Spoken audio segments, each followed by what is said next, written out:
Hi, welcome to our new video tutorial. So our discussion for today is about how can you create a badge for your activities and lessons in Bluehive. So yung badge, ginagamit natin yan for uh, giving some feedback dun sa mga students natin that they perform well on a certain activities like quizzes, assignments, and other things na pwede nating ibigay for the assessment of our students. Okay? And of course, if they completed the lesson, pwede rin tayo magbigay ng corresponding badges for that. So, if you will going to look what is the badge in our page, makikita po natin dito yung badge under this part, no? So if you select a certain course or a certain subject, you're going to see a badge.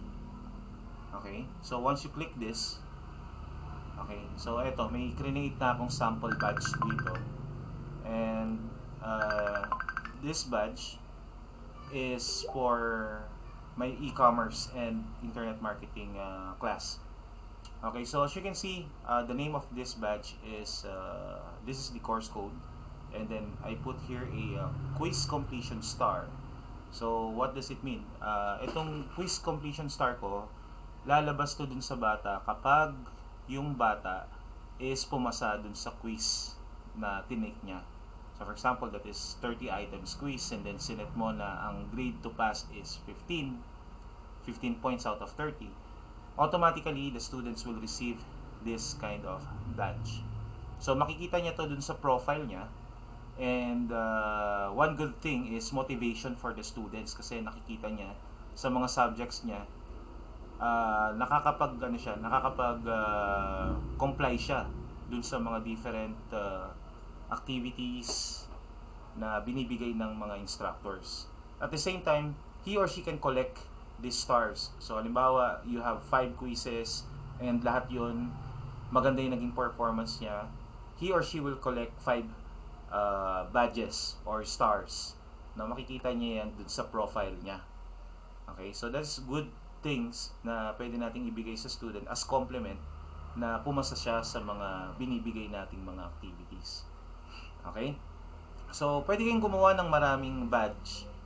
Depende kung ano yung mga kailangan nyo or requirements nyo. So, for me, I created here a quiz completion star. Actually, meron pa yan. Hindi ko pa ina-update. So, if you click that, okay, I have here another. I have the quiz completion star. I have the activity completion star. Okay? So, pwede pong marami kayong ilagay na badge. Okay? So that is good things na pwede nating ibigay sa mga students natin.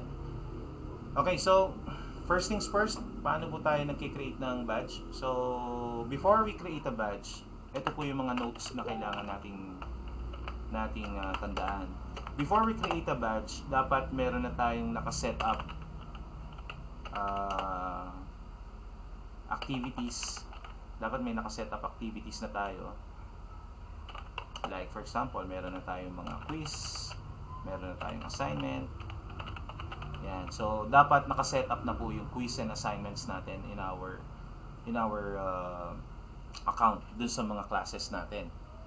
Okay? So for example, in my case, in Marketing Elect, okay, so on the prelim lesson under Unit 1, I have here the quizzes. So hindi po natin gagalawin muna itong mga standard quiz ko. I have here the sample.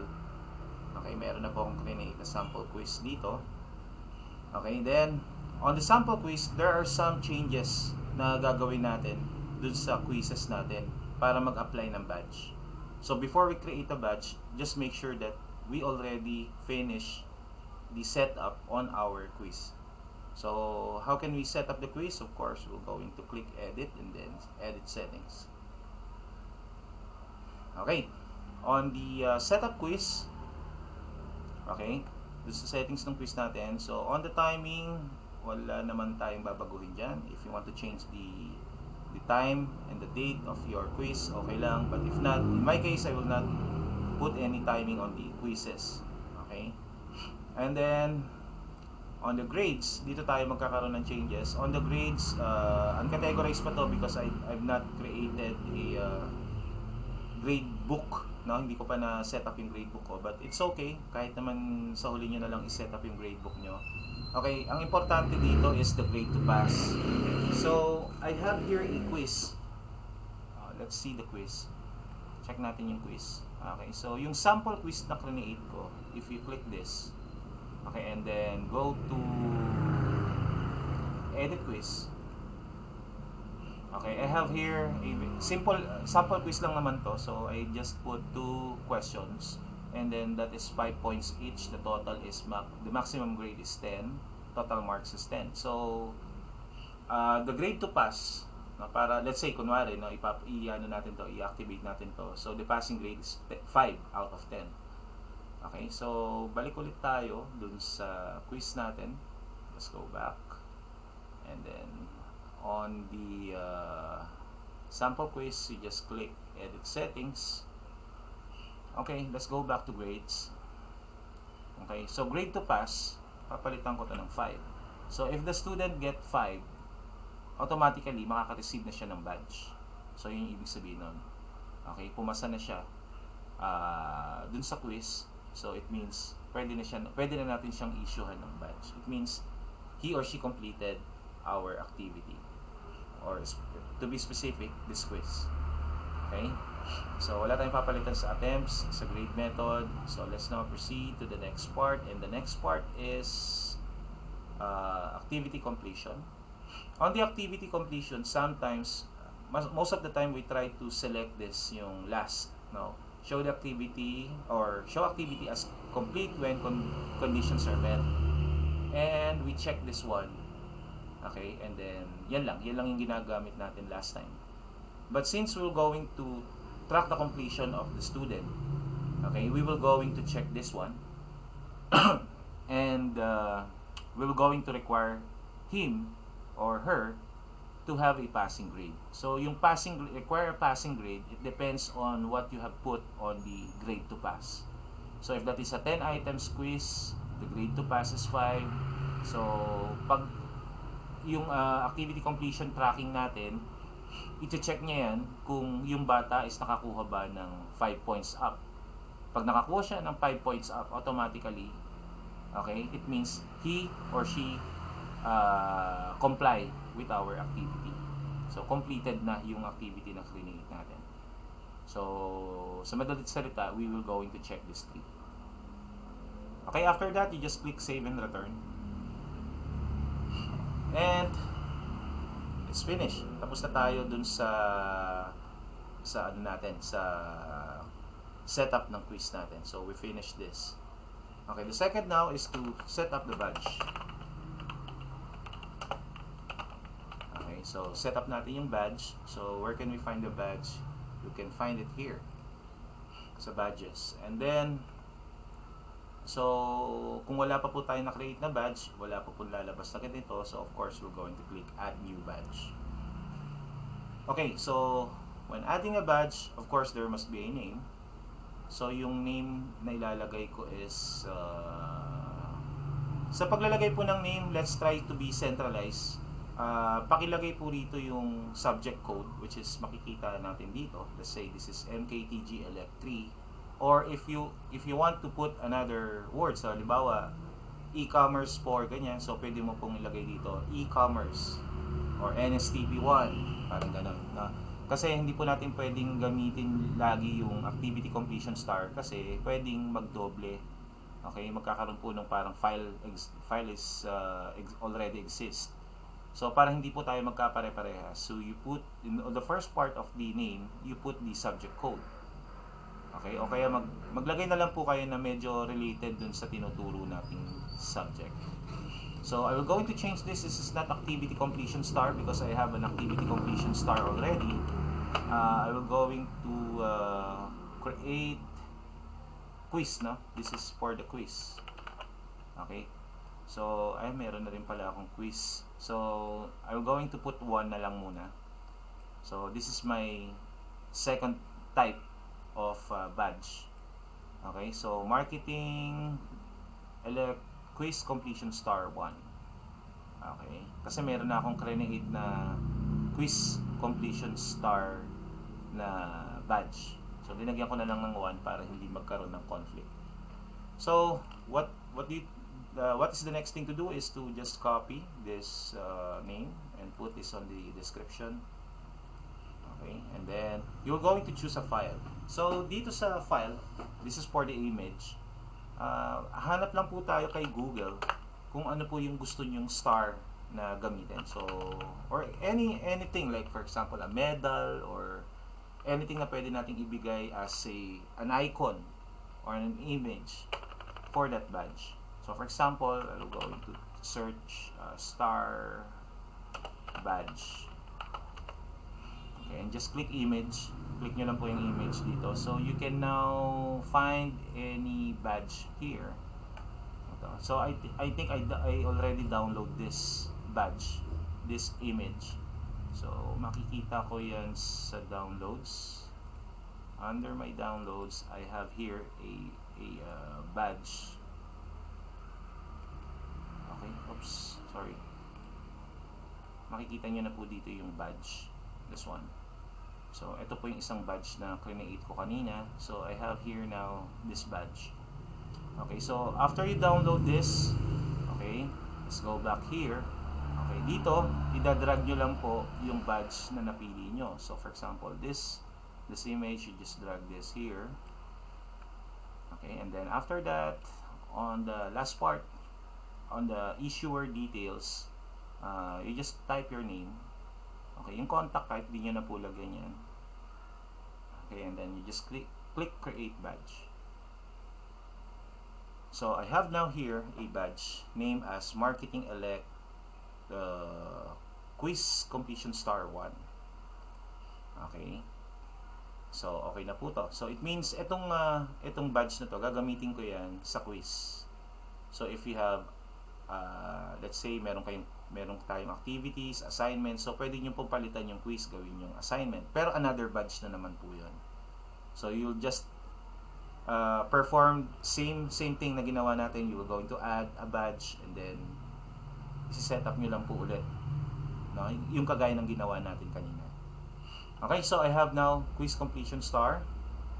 So the next thing is what? Go to edit details. Tingnan nga natin yung edit details natin. So okay naman yung edit details natin. We already performed this. Let's go now to the criteria. Okay, on the criteria, sasabihin natin kung kanino mag-i-effect yung badge na to. Kanino papasok yung badge. Okay? Kasi meron tayong mga quizzes, meron tayong mga activities, may assignments. So, sino ang gagamit ng mga activities natin from our lessons? So, dito, you'll just choose any of this. May manual issue, course completion, award badges, or awarded badges. We have the activity completion and competencies. So, since we will going to use a quiz, and quiz is under the activity, so this is an example of an activity completion. So, you just click activity completion and wait. Yan, lalabas po dito. And then, as you can see, makikita po rito lahat ng mga quizzes or mga any activities that you put on your lessons, no? Or dun sa subject na tinuturo natin. So I have here this lesson. Definitely will not use this lesson. I have here 4 quizzes. Okay, ito yung quiz for quiz P1. I have here activity P1 and assignment P1 and another sample quiz. So this badge will be used for this, no? Yung quiz, sample quiz. Okay, yan yung sample quiz na create natin kanina. Okay, and then after that, wala na po tayong gagalawin dito. You just click save. So it means yung ginawa natin kanina, di ba, out of 10, 5, pag nakakuha ang student ng 5, automatically makaka-earn siya ng badge na for the quiz. Okay, so if you check this, you just click save and wait for the server. Ayan, dapat may nakasulat dito, batch criteria successfully created. Okay, Okay na po yan. And then, the next thing is on the message. If you want to put some message to the student, okay, pwede nyo pong baguhin yung message dito. So, parang ganito, no? Message subject, congratulations, you earn a badge. Or if you want to change this to word star, or a medal, or it depends on you kung ano po yung gagamitin nyo. Okay? So, may nakalagay din po dito, you have been awarded a badge, yung pangalan ng badge natin, and some, parang ano natin, parang compliment natin dun sa student, no? Parang motivation natin sa student na nakakuha siya ng mataas na score on our quiz. Okay? So, hindi ko na po babaguhin to. Okay? And then after that, let's go to the recipients.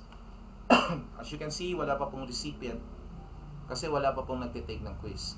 So, every time na nagtitake po ng quiz yung bata, makikita po natin dito yung mga list of recipients natin. Okay.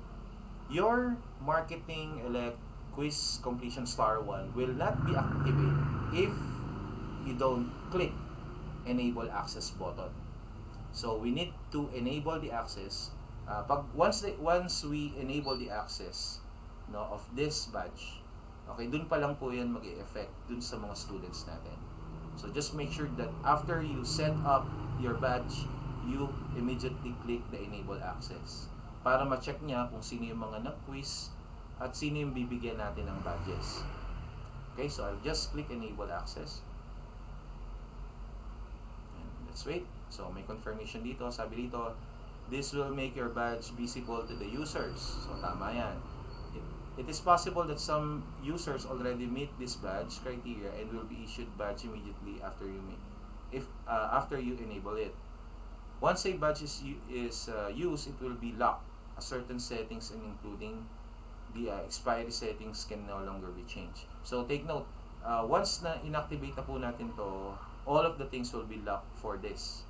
Ngayon, kung gusto nyo baguhin yung ibang settings, kailangan nyo i-disable ulit yung badge access. Okay, so mamaya papakita ko po sa inyo kung paano din i-disable naman yung badge access natin. So, you just click continue. Okay, so may lalabas dito, this badge is currently available to the user. So, ayan o, ayan po yung sinasabi ko. If you want to disable, you just click this so that you can edit the criteria. Okay? For example po, yung quiz nyo, nagkaroon kayo ng 4 different quizzes on this subject. Pag naka-enable po yung badge, you cannot edit the criteria. Yan po, wala po siyang edit criteria. But if you click disable access, ayun, pwede mo nang i-edit yung criteria. You can now add another course completion or activity completion that you want. Okay, so halimbawa, yung activity completion mo, magdadagdag ka ng another quiz. So you just click the settings, and then you can check kung ano pa yung mga quizzes na gagamitin natin for the same badge. Okay? So, enable mo muna natin para mag-take effect yung ating badge. Okay? So, that's it. Ganun lang po yung paglalagay ng badge sa mga students natin. So, if you click overview, okay, ito po yung badge na makukuha ng bata once the student pass our quiz. Okay, to see all the badges, you just click badges on this part, no? And then makikita niyo po diyan dalawa na. Okay, so if you click manage badge, ayan, makikita niyo po lahat dito, pwede niyo na pong i-edit. So as you can see, yung marketing elect activity completion badge ko is naka-disable or naka-hidden because I try to hide this, no, kanina. So if I want this to be visible, you just click this and then enable lang po yung access. Okay, and then click continue, and of course click badge. Makikita nyo na po dyan, I have now 3 different badges. So ang gagawin po natin yan is, if you want to apply badge for your quiz, for your assignment, for your activity, for your quiz, so it depends on the instructor po. Okay? So, ganyan po ang pag-create ng badge. Now, let's try to see if the student can receive the badge. So, I'm going to open another browser. So, Brave.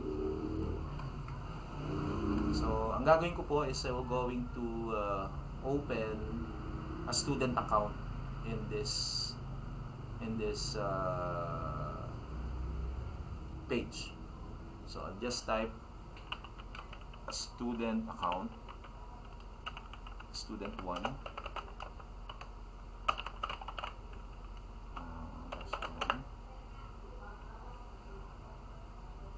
Okay, so this is the page of a certain student. Kunwaring student lang po ito.